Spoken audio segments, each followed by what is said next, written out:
From religion to wrestling, gumbo to grits, politics to poetry, and all things Southern in between, this is Take on the South. Produced by the Institute for Southern Studies and hosted by the College of Arts and Sciences at the University of South Carolina, Take on the South examines the highs and lows of the American South, examines the truths and fictions of the country's most distinctive region, and picks the brains of some of its most accomplished students. To understand the South, you need to take it on, and that's what we'll be doing. Join us as we take on the South.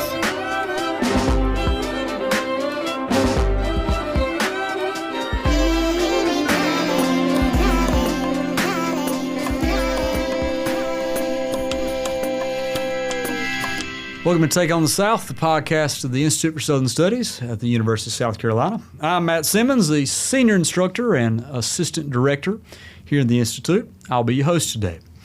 Today is the day of our third annual NIFR Lecture in Southern Literature, and our honoree today, I'm pleased, is Jill McCorkle. Jill McCorkle is the author of, we just counted before we started recording, 12 works of fiction, 5 short story collections, and 7 novels. And we are so glad to have her here today with us. We just had lunch and we talked about a lot of stuff, and I said, I'm going to have to hold on to some of those questions because I want to be sure we can get them in the interview, right? So if, humor me if you have to repeat some things. We've already said over our meal. And same. Very, very good. All right. Well, Jill, I'm so glad to have you here today. Let's just start out with just what your background is. You know, I know you're from Lumberton, North Carolina. So what was your background? What was growing up in Lumberton like? And then kind of what was your journey to becoming a writer? Yeah, I always say it's growing up in a small town is like a great gift to a writer because it really was a kind of microcosm of the larger world. And the older I have gotten over the years, the more I recognize about that little microcosm, things I didn't necessarily know or understand. But in my childhood, I knew so many people and so much was familiar. My parents had grown up there. Two of my grandparents had grown up there. So the whole town was like a series of overlays, because I knew it through my eyes, but my parents would say, well, that's where the fair used to be, the big field for the fair, and this used to be here. And my grandmother did the same. And so it was just a real gift to have these layers of a kind of history of the place. Do those layers in history of place, there's 100 different things that could have made you want to become a writer, but I can't help but having read a significant portion of your work, not all 12 books by any means, but having read a significant portion of your work, there seems to be a lot that is about kind of unearthing these stories of place and these overlying places that are there, and these not actually knowing the place as well as one thinks you might, and wanting to explore that more. Is that part of what went into your vision as a writer, as an artist? Well, I think I could not have put it into words at the time, but I do think that's the ongoing push of my work, is trying to reach and understand those places of the unknown, and what gets lost to time. But as a kid, I just loved to write the same way I roller skated or did anything else. I think that early realization that I could be in a room all by myself and make myself laugh or cry or frighten myself was really powerful. And so then with that, it became my desire to have that effect on others. So as a kid, I wrote a lot of really bad poetry, sort of designed to either make people laugh or make people cry. And so that was, my earliest memory of writing is, at around age 7. Yeah, no, you reminded me, you'll perhaps give me a preview of my daughter's future life now, of course. This is the thing she does. She sits in her room and reads Kate DiCamillo novels and turns around and writes poetry and her own little elaborate stories and draws her own comic books and everything. So I think, maybe I'm seeing a preview of her future life there. It's powerful, Sure. and I think it's great for kids to have that in their life Yes. early. Yes. So you went to Chapel Hill, right? Mm-hmm. What did you study at Chapel Hill? Well, I thought I was. For a while, I actually thought I was going to be a phys ed major, and I wanted to do like recreational therapy. Okay.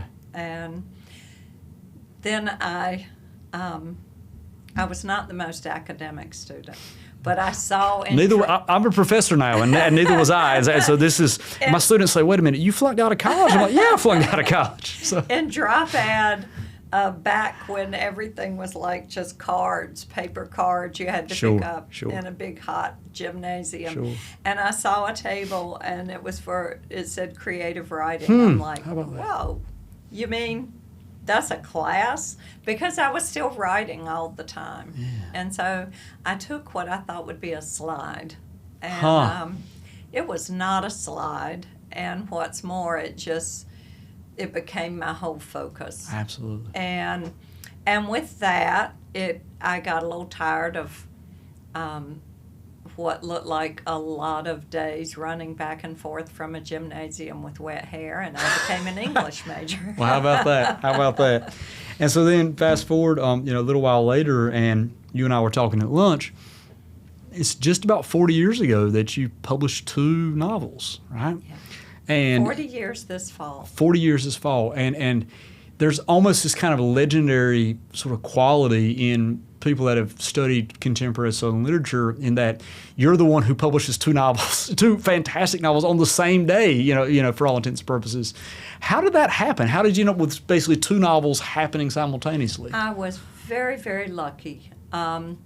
Wonderful Louis Rubin Jr., his picture here in your hallway. Louis Rubin Jr., for those of y'all who are listening who do not know who he is, this man is one of the greatest scholars of Southern literature, Yes. is really, really influential in the study of the literature of the South, and was a professor at Chapel Hill for, my goodness, 40-odd years?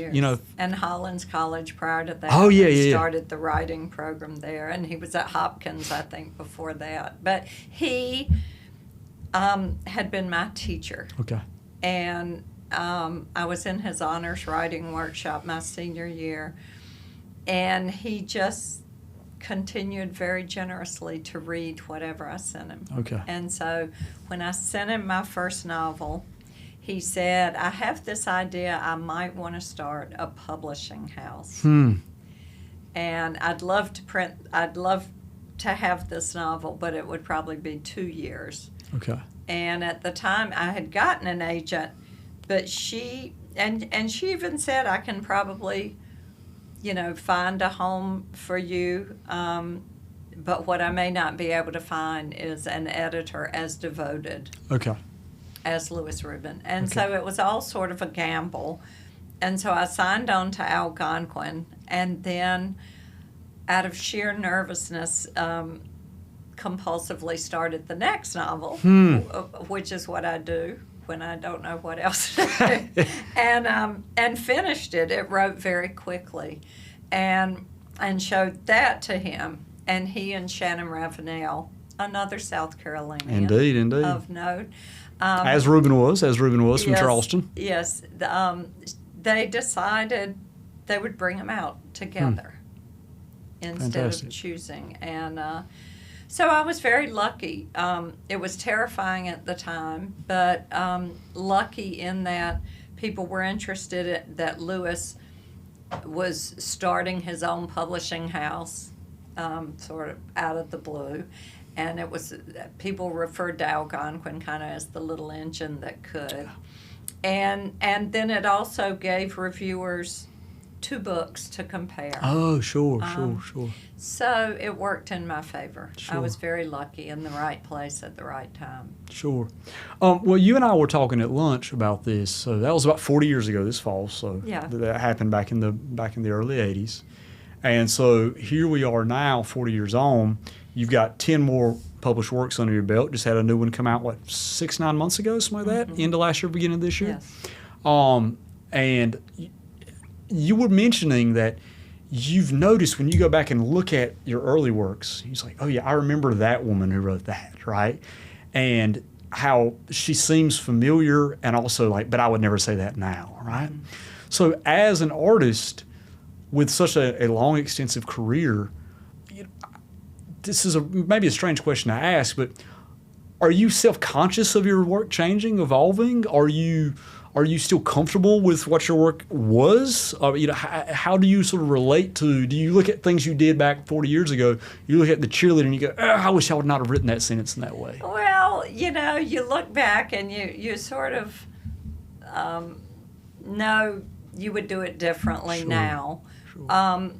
But it's where I was at the time, and I sort of like the way that the books serve almost as kind of time capsule. Mm-hmm. I'm very interested in contemporary culture, always have been, sure. And what's happening. And so it's really hard for me, for whatever's happening in the world, not to bleed onto the pages. Absolutely.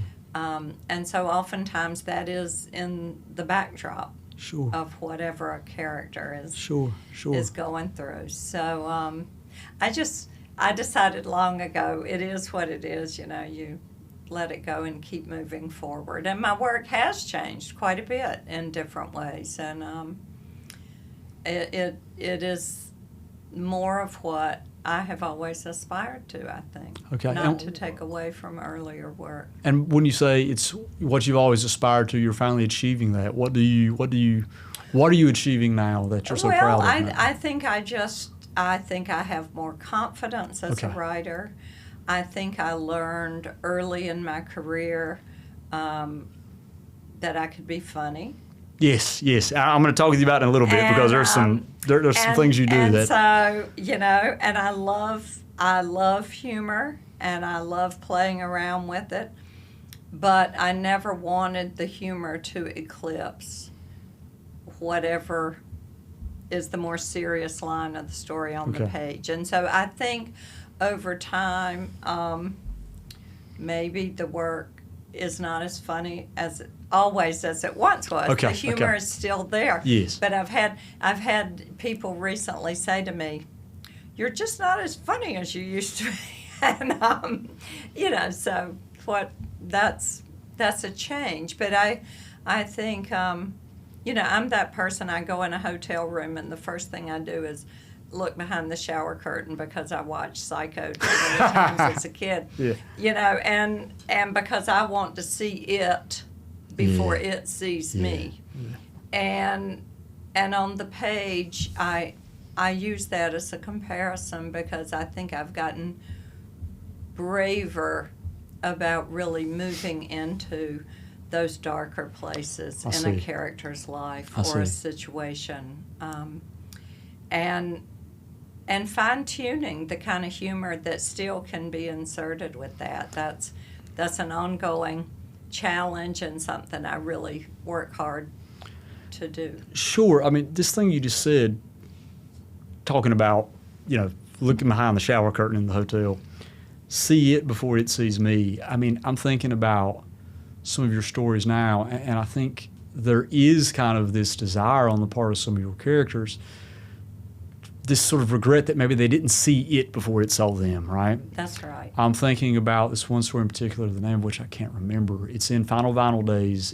The story is set in Boston, right? And we'll talk about that in a minute. Uh-huh. And it's about there's this mother and there's this old man who's kind of there by himself. And so if you remember that story, there's this context in that the life pre-recorded. Yes, life pre-recorded, exactly. Where the main character there, she constantly is it's like she's trying to understand like this life she has, this life the old man has, this kind of parallels there. It's as if and when the old man is near the end of his life, it's like now she's starting to finally understand what he had to reveal to her, what she has, and there's this revelation that she has near the end about the nature of motherhood and all these things going on there as well. And I really feel like now I think this is an apt way to explain a lot of what's happening in your work. Talking about that story and some other things as well. these characters want to see something before it sees them, and yet so often they fail to do that. And it's only after they've been seen that then they can tell what has seen them, right? Yeah. That's rather impressive. Well, let's talk about Boston then. So you're in Boston for, what'd you say, about 20 Almost years? 20 years. 20 years. 20 years. And you and I were chatting at lunch about this as well, in that you are a Southerner, you're from Lumberton, and you're proud of this fact. You're not ashamed of this fact. And yet you also express some frustration about your work always being sort of pigeonholed as Southern writing, because your work is also trying to explore another place as well, right? Other places, but you have many stories set, there, a significant amount of work set in the greater Boston area, right? Set in other parts of the world. And this led to you and me talking as well about how you're leaving North Carolina, going to Massachusetts, really kind of helps you to understand North Carolina and see it more clearly. Could maybe you speak some about like how you were able to see it more clearly, why you were able to see it more clearly after living in Massachusetts those 20-odd years? Yeah, I mean, I think it's as simple as sitting down to work, and what was coming to my mind was the southern landscape. Sure. Rather than looking out the window where I was, it was so vivid in my mind. Because the Back Bay looks nothing like, the Pine Barrens of eastern North Carolina, does it? No, and I realized, though, that my sense of the foliage, the food, the light, there were things that I had taken for granted that just sharpened our beautiful coastline. Yeah, absolutely. Which we do share with you all. Yes. Well, I mean, remember, I'm from East North Carolina too, I know. But I'm closer to the coast than you're from originally. The Carolina coast. Sure, exactly. Is so beautiful, and I think I just grew up taking that for granted. Absolutely. Well, let's talk about the coast then. Let's talk about Fulton, North Carolina. Mm-hmm. This wonderful little imaginative place that you've made up, that you've admitted more or less to me is Lumberton, but you also keep moving it around, right? Yes. Well, it looks like Lumberton looked in the 60s and 70s. Got it. And I took the liberty of moving it closer to the coast, so it is more like Whiteville. Which is where I'm from, exactly. But in this novel, Carolina Moon, which is one of your best-known works, and I want to talk specifically about that novel because I was mentioning this in my truck on the way back here to campus. So, to tell the whole story, when I was, it's 2002, 2003. I'm at North Carolina State, same time you're there, right? I'm never fortunate enough to have a class with you. And now I'm regretting it. Wish I could go back 20 years ago and have rectified that, but I'm in Quail Ridge Books, if you remember Quail Ridge Books in Raleigh. Very well. I'm in Quail Ridge Books one day, and I'm just walking around, and I see the very sort of striking paperback cover of Carolina Moon, right? Mm-hmm. And my eye catches me, and I look at it, and I flip it over, and I look, and I say, I want to buy this for my mama for Christmas. Because my mama was a big reader. She really enjoyed, she was a woman who always said, I'm not very educated, I don't know very much, but I enjoy reading stories, right? So I always tried to find her good things to read. So I bought this for her, and I gave it to her for Christmas that year. And then a few months later, I'm at home, and I sit on her coffee table, and I said, hey, Mama, did you read this? Did you like it? And she said, oh, baby, that novel just understood me. That novel just understood me. That's so nice. And so then I said, okay. And then all the years later, I'm in my late 20s, early 30s, and I read the book, and I say, huh. And something sticks with me about it. And then my mama dies 9 years ago. And this summer, when I knew you were coming here, I went and reread some of your work, and I reread that novel, and I found myself thinking about it again and what Mama said there. And the thing about it is, as I was rereading it this summer, I remember what Mama said 20 years ago. Oh, that book just understood me. And, my mama grew up. My mom was born in the early 1950s in a very rural, isolated part of North Carolina. She grew up in very humble circumstances. She had a difficult life in many ways.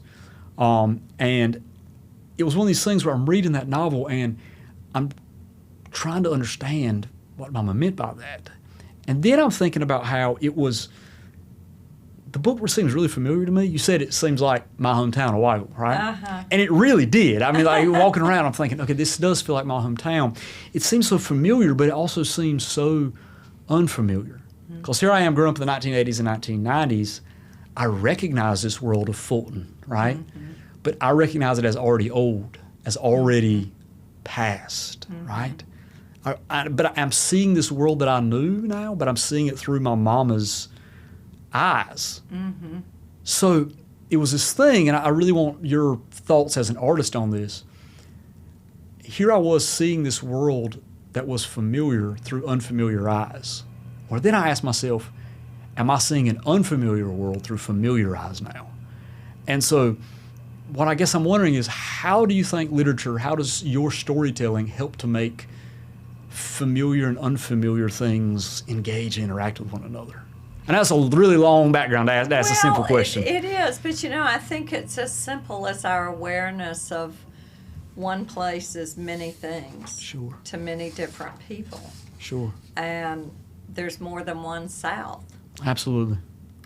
And so it's, try as we might to sort of catalog and put people and places in the right slot and Sure. call it done. It's impossible. And so for me, I'm often interested in those areas of a place that do hold some kind of mystery or secret that goes against the grain of what might be expected. Absolutely. Yeah, I love what you said about, there's more than one South. I talk with my students about this, that there is a multiplicity of Souths. And even in South, there's always this polyvocality. There are all these different. The thing that makes the South is the very nature of the many stories told about it, and that all the stories are always in competition with one another. I mean, think about something like the end of Catherine Ann Porter's Old Mortality, where Miranda's hearing Cousin Eva tell her the stories, and then Miranda's trying to say, no, that's not the story of Aunt Amy, and then the father comes and just all these different stories bouncing off that are, but somehow within that is actually, it's not that the truth is contained within those, is buried beneath those stories. It's that the truth is actually all those stories at the same time, right, in a certain way. And this multiplicity of voices and sounds is something I do see in your work. And it's even, in a different way, there's something about the multiple levels your work operates at. I mean, I look at, you're talking about the humor in your work. There are times where I read your work and there'll be a paragraph that is hilarious. And then a couple lines later, there'll be stuff that is so romantic, even PG podcast, but even right down daggum erotic in moments, right? And you jump from that, you can jump so seamlessly from hilarious to erotic to heartbreaking to all these things at the same time. And I remember I'll start reading one of your novels, or I'll start reading your short stories, and I'll think, this is going to be humorous, this is going to be funny, and it is, but then it feels so tragic as well. And I started thinking, someone asked me to explain your work one time, and I said, it feels to me that she is writing joy-filled tragedies. And I want to know, what do you think the feeling of your work is? What feeling are you trying to express? I mean, joy-filled tragedy is the term that I started using. Well, I'll take it. Sure, I like sure. that one. I'm just trying to look at life and a place or a situation from more than one angle. Sure. Even when the character doesn't see it that way. I'm interested in seeing the harder parts. And I think it's as simple as, you're a kid in a place and you grow up with other kids in school and you never think about their circumstances. Absolutely. Or unless somebody brings it up or is making fun of somebody or you're overhearing something like that. But you get down the road and you start thinking of people. And as an older, more mature person, you start to recognize what their lives must have been. The kid acting out in class, the clown, and then you learn what it was like at home. I mean, I'm sort of making up that example. But it's the cause and effect. Absolutely. That you're not taking in or questioning as a really young person. And some people, I dare say, probably keep going without doing it at all. But, and taking it at face value. But as a writer, I'm really interested in what leads a person from point A to point B. Absolutely. And it's just that simple. And I've told my students, really, if you know what stands to hurt a character more than anything, and you know what that person also loves beyond all else, you've pretty much got all you need. Sure. Because those are cards we hold very close to the chest, especially what could just completely damage you. Yes. And then you just put a character on a path, and it seems to take care of itself when you know these things. Absolutely. And oftentimes, superficially, we don't know that. We walk into a room and I say, oh, well, I think I know who he is. I think I know who she is, and you put them in the Rolodex. But if you spend 5 minutes talking to that person, there will be something else to the portrait. Yes. And it may not make everything okay in your mind and excuse certain behaviors or things. But if it explains, you're a step closer to something much more complicated. I think so. Yeah, I think that explains a whole lot, and I think it speaks a lot of truth about how, not only how we create and how we read and how we understand, but how we should think of other people as well. I think that's powerful there. It does also bring up something else to me then, as we're kind of winding this conversation down, is you mentioned you see this person over here and you think you know who they are, but you don't. And there are all these things about a person, or let's say even a place, that will surprise you. One thing that I think your work does is that I think someone who doesn't know anything about the South sees one of your novels, picks it up and says, oh, this is going to be, and they see it's about a southern small town. They have this idea of sort of southern quaintness that is going to be there. Right. And one thing that your work does, and I presume you're self-conscientious about that, is trying to blow up these ideas of sort of a quaint South means this, right? Mm-hmm. For instance, one place I do kind of see you, for a Southerner, this isn't surprising at all, but for a non-Southern person, everyone picks up this book and they see, the book opens in a church somewhere, or there's, everybody's going to be religious in here. And yet you're showing this reality about a lot of the South is actually not nearly as religious, or only sort of performatively or sort of outwardly, or it's almost kind of like Christianity is not so much a set of doctrinal adherences so much as it's the old Roman household gods. This is just how we do things. Mm-hmm. Which I think for a lot of people would rather surprise them, right? Flannery O'Connor has this whole thing. She infamously says the South is Christ haunted. But I don't know, but faith operates in your books, in your work, but it's always sort of peripheral, or always sort of inverted there, right? So how do you think that religion, faith, operates in your work, operates in the South as a cultural force? Because it seems powerful in your work, powerful enough that, when I met you, I'm wanting to ask you, what Baptist church did you grow up in Lumberton, right? Because I can feel it there, right? So how does this sort of force work, and how is it more complicated than people might want to believe it is? It's a lot more complicated. Sure, absolutely. Because, I think I said earlier, I really believe in asking a lot of questions. And I don't know where that comes from, but I was a child who had a lot of questions, and I did at Sunday school. And there were some things I just was not willing to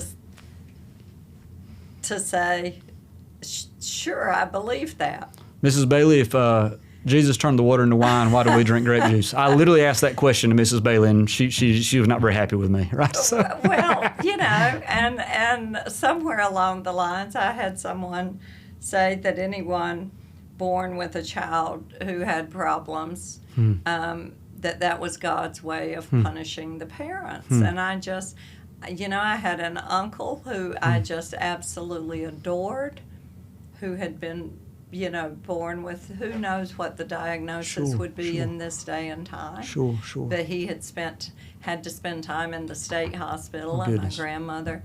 And so I was just adamant that no, that was not true.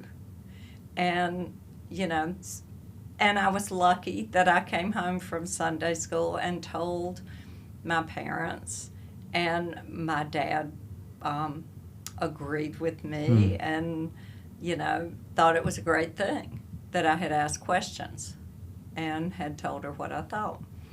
And so where I chafe is with any person who thinks he or she has the right to say it's this and nothing else.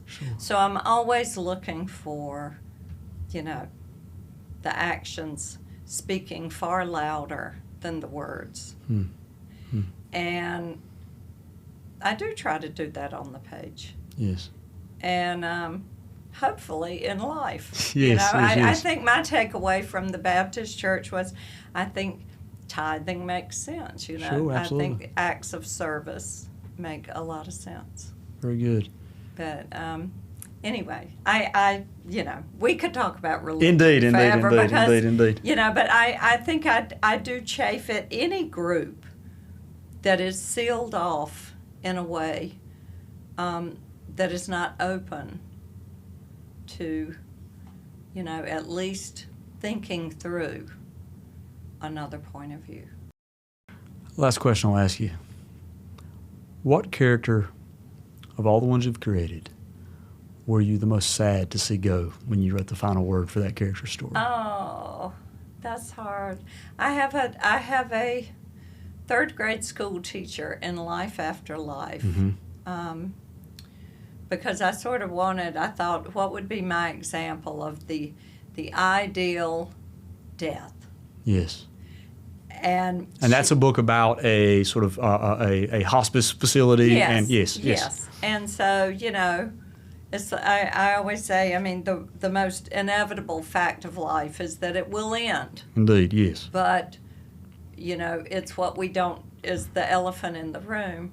And so among all these portraits I was working with, some quite sad and premature, I knew I needed that person who I could easily say, this is a good death. And it's not someone who had lived without hardship. She had, but she had gotten to the other side of it. She had accepted it. She had not let it cause bitterness. And as a third grade school teacher, she's still talking about little so-and-so, who loved to beat the erasers or take out the trash. And she has this whole idea that we're all 8 years old in the heart. And I believe that. Indeed. Every now and then I give my characters my thoughts. No, I really think, that if we ever forget what it felt like to be a child just on the cusp of asking those questions and taking it all in, then we've really forgotten what it feels like to feel. Yes. And so I find myself, so I would say Sadie, and then my other hard character, and it's like picking kids, but in my last novel, I have a little guy named Harvey, and he's in a difficult domestic situation and trying to figure it all out. And he's 8. Mm-hmm. And I always tell people I think the world can be divided between those who outgrew 5th grade humor and those like me who did not. You know? So having Harvey on the page allowed me to like dig up all those bad jokes, you know. Absolutely. That Absolutely. kids love to tell. Absolutely. Yeah, my son every day, he's 6, and he'll just tell me, he'll tell me these jokes I think are uproariously funny, and I'm thinking, this is high concept humor that is beyond me. Yeah. That is beyond me indeed. Well, I love that sort of wonderful way to end with childishness and the harshness and wonderfulness of childishness. I think that's a wonderful place to end the conversation. And Jill McCorkle, we are so glad that you're going to be giving our lecture for us this evening, our 3rd annual Knopfler Lecture in Southern Literature. And I'm so glad we got to spend some time talking about your work today. Thank you. Thank you for being on the show. Real pleasure. Yes, ma'am. Thank you. That was our Take on the South. Let us know yours. Find us on Facebook, Twitter, and Instagram at U of SC South. Take on the South is produced by Matt Simmons of the Institute for Southern Studies. Special thanks to Professor Dave Garner of the University of South Carolina School of Music for composing our music. Tune in next time for another Take on the South.